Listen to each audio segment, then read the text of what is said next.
రోగి చికిత్స. పేరిశాస్త్రి అనే పండితుడు రాజాస్థానానికి వెళ్ళి వాదోపవాదాల్లో అక్కడి పండితులందర్నీ ఓడించి ఘన సత్కారాలు, విశేషమైన బహుమానాలు పొందాడు. మహారాజు ఆయనతో, పండితోత్తమ, మా దేశంలో చంద్రపురం అనే పట్టణమున్నది. అక్కడ ప్రజలు అన్ని రంగాల్లోనూ అభివృద్ధిని సాధించారు. కానీ వారిలో స్వార్థ చింతన ఎక్కువైనట్టు నాకు సమాచారం అందింది. అక్కడి ప్రముఖులెవరూ రాజధానికి రారు. తమ సమస్యలను రాజుకు విన్నవించుకోరు. అన్నిటికీ తమలో తామే పరిష్కార మార్గాలు వెతుక్కుంటారు. దేశంలోని ఇతర పట్టణాల్లో ఉన్నట్టు అక్కడ దేవాలయాలు లేవు, దైవభక్తులు లేరు. తమరు వారిలో చైతన్యాన్ని కలిగించవలసిందిగా కోరుతున్నాను అని అన్నాడు. పేరిశాస్త్రి చంద్రపురానికి బయలుదేరి వెళ్ళాడు. రాజు పంపగా వచ్చినందుకు పట్టణం పెద్ద ఆయనను ఆర్భాటంగా ఆహ్వానించి వసతి సదుపాయాలు సమకూర్చాడు. పేరిశాస్త్రి పట్టణం పెద్దకు తన గురించి చెప్పుకొని, నా ప్రతిభ కారణంగా రాజుకు నేనంటే మితిమీరిన గౌరవం. మీకు ఏ పని కావాలన్నా నా ద్వారా వస్తే సులువుగా అయిపోతుంది అని అన్నాడు. తమరు వచ్చిన పని చెప్పండి అని పట్టణం పెద్ద అన్నాడు. మీకు దైవభక్తి ప్రాముఖ్యతను గురించి చెప్పాలనుకుంటున్నాను. ఎక్కడైనా పెద్ద సభ ఏర్పాటు చేయించండి అని పేరిశాస్త్రి అన్నాడు. పట్టణం పెద్ద సభను ఏర్పాటు చేయగా జనం తండోపతండాలుగా వచ్చారు. పేరిశాస్త్రి దేవుడి గురించి అనర్గళంగా ఉపన్యసించాడు. సభికులు వెళ్లిబుచ్చిన సందేహాలకు తృప్తికరంగా సమాధానాలిచ్చాడు. ఆయన మాటలు విన్నాక అందరికీ పట్టణంలో ఒక దేవాలయం కూడా లేకపోవడం పెద్ద లోపమనిపించింది.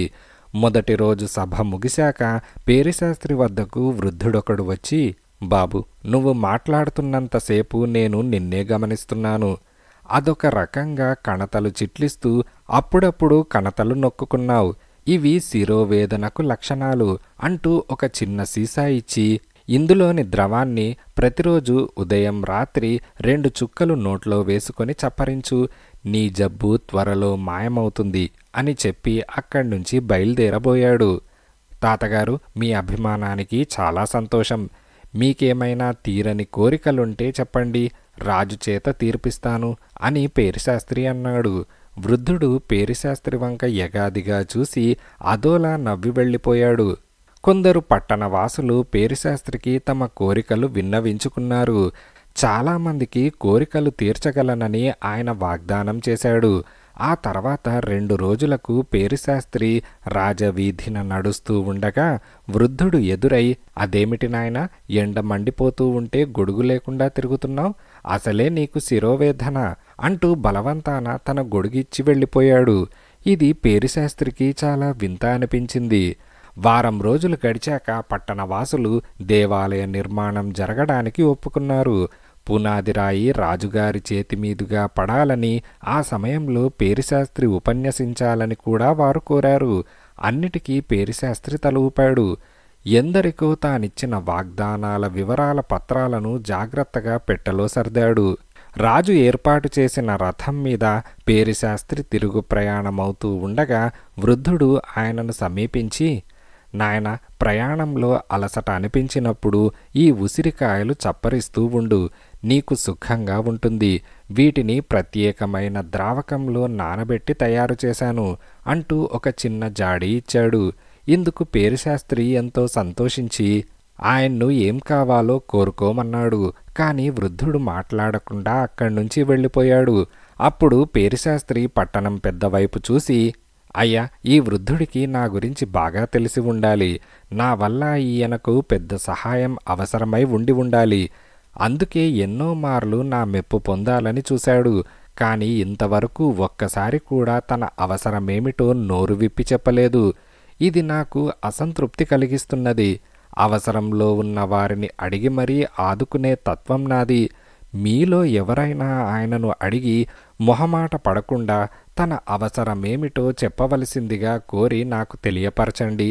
విషయం తెలిసేదాకా నా ప్రయాణం వాయిదా వేసుకుంటాను అని పేరిశాస్త్రి అన్నాడు. పట్టణం పెద్ద చిరునవ్వు నవ్వి, అయ్యా, ఆయన సంగతి మీరు తెలుసుకోకపోవడమే మంచిది.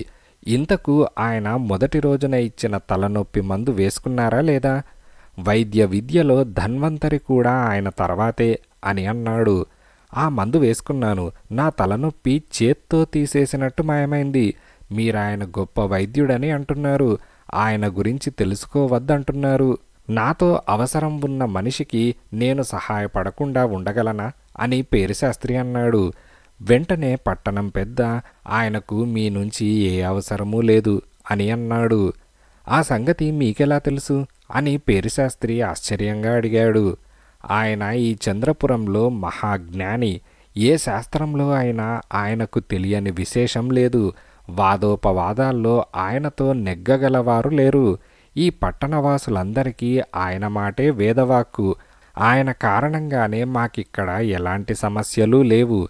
ఆయన చెప్పినందువల్లనే ఇంతకాలంగా పట్టణంలో దేవాలయం కూడా లేదు అని పట్టణం పెద్ద అన్నాడు. ఇది విన్న పేరిశాస్త్రికి కలిగిన ఆశ్చర్యం అంతా ఇంతా కాదు. అలాంటి వాడు ఇక్కడ ఉన్నాడని తెలిస్తే తను వాదోపవాదాలు చేసి తన ప్రతాపాన్ని చూపించి ఉండేవాడే. ఆయనను గురించి పట్టణం పెద్ద ఇన్నాళ్ళు తనకు ఎందుకు చెప్పలేదు? పేరిశాస్త్రి ఉక్రోషంగా, మొదటి రోజున ప్రతివాది భయంకరంగా నేను తర్కాన్ని మేళవించి ఇచ్చిన ఉపన్యాసం విన్నాక మీకు ఆ వృద్ధుడు చెప్పేది తప్పని తెలిసినట్లున్నది. లేకుంటే దేవాలయ నిర్మాణానికి ఒప్పుకొని ఉండేవారు కాదు కదా అని అన్నాడు. పట్టణం పెద్ద తల అడ్డంగా ఊపి, మీరు వస్తున్నట్టు ఆయనకు ముందే చెప్పాం. ఆయన మీరేమి చెప్పినా అంగీకరించమని సలహా ఇచ్చారు అని అన్నాడు. బహుశా ఆయన నాతో వాదించడానికి భయపడి ఉంటాడు. రాజాస్థాన పండితులనందరినీ ఓడించిన వాడంటే ఎవరికైనా భయం సహజం అని పేరిశాస్త్రి రవ్వంత గర్వంగా అన్నాడు. దీనికి పట్టణం పెద్ద కాస్త తటపటాయించి, సరే ఇక మీకు అసలు సంగతి చెప్పక తప్పదు. ఆయన మహాజ్ఞాని కదా, ఆ పైన వైద్యం కూడా తెలుసు. అందువల్ల రోగులతో వాదించరు అని అన్నాడు. అంటే నేను రోగినా అని పేరిశాస్త్రి చిరాగ్గా అన్నాడు. ఆయన మిమ్మల్ని మొదటి నుంచి రోగిగానే భావించారు. అందుకే మిమ్మల్ని శ్రద్ధగా గమనించి తలనొప్పికి మందిచ్చారు. ఎండలో వెళ్తూ ఉంటే గొడుగిచ్చారు. తిరుగు ప్రయాణానికి ఉసిరికాయలిచ్చారు అని పట్టణం పెద్ద అన్నాడు. నా రోగం సంగతి సరే, నా మాటలు వినడానికేం అని పేరిశాస్త్రి అసహనంగా అడిగాడు. అయితే వినండి అంటూ పట్టణం పెద్ద ఒక క్షణమాగి, అయ్యా, తన పరిపాలనలో ఉన్న ఏ పట్టణమైనా సుఖశాంతులతో ఉంటే రాజు సంతోషించాలి. దానికి బదులు రాజు కలవరపడుతున్నాడంటే ఆయన ఆరోగ్యం సరిగ్గా లేదని అర్థం. పండితులైన తమరు రాజుకు హితవు చెప్పకుండా ఆయన చెప్పినట్లే చేస్తానంటూ ఇక్కడికి రావడం కూడా రోగలక్షణమేనట. అవసరం లేని వాళ్లకు ఏదో చెప్పాలనుకోవడం రోగమేనట అని అన్నాడు. ఇది వింటూనే పేరిశాస్త్రికి చాలా కోపం వచ్చింది. ఆయన ఇంచుమించు అరుస్తున్నట్టుగా, అయితే మీ పట్టణం వాళ్ళందరూ నేను చెప్పిందంతా ఎందుకు విన్నట్లు, అన్నిటికీ ఎందుకు అంగీకరించినట్లు, నన్నెన్నెన్నో కోరికలు ఎందుకు కోరినట్లు అని అడిగాడు. అయ్యా, తమరు అన్యథ భావించకండి. అదంతా ఆ మహాజ్ఞాని తమకిచ్చే చికిత్సలోని భాగం. మీరు నొచ్చుకోకూడదని, చిన్నబుచ్చుకోకూడదని ఆయన అభిప్రాయం. ఆ కారణం వల్లనే ఆయన చెప్పిన ప్రకారం మేమందరము మీరన్న వాటికి అంగీకరించి కొన్ని కోరికలు కూడా కోరాం. నిజానికి ఆ కోరికలపై మాకు ఆసక్తి లేదు. మీరిక్కడ దేవాలయం కడితే అందులో ఆ మహాజ్ఞానిని దేవుడిగా ఉంచాలన్న ఒక్క కోరిక మాత్రం మీ వల్ల తీరితే ఎంతో సంతోషిస్తాం అని పట్టణం పెద్ద అన్నాడు. అంతా శ్రద్ధగా విన్న పేరిశాస్త్రి ఈసారి శాంతంగా, నువ్వనే ఆ మహాజ్ఞాని నాస్తికుడన్న అనుమానం కలుగుతున్నది. ఇంత పట్టణంలో దేవాలయం లేదు. హరికథలు, పురాణ కాలక్షేపాలు లాంటివి లేవు. అయినా మీరా ముసలాయన్ని మహాజ్ఞాని అంటూ పొగుడుతున్నారు అని అన్నాడు. ఇందుకు పట్టణం పెద్ద, తమరు పండితులు గనక నేనంతగా వివరించనవసరం లేదు.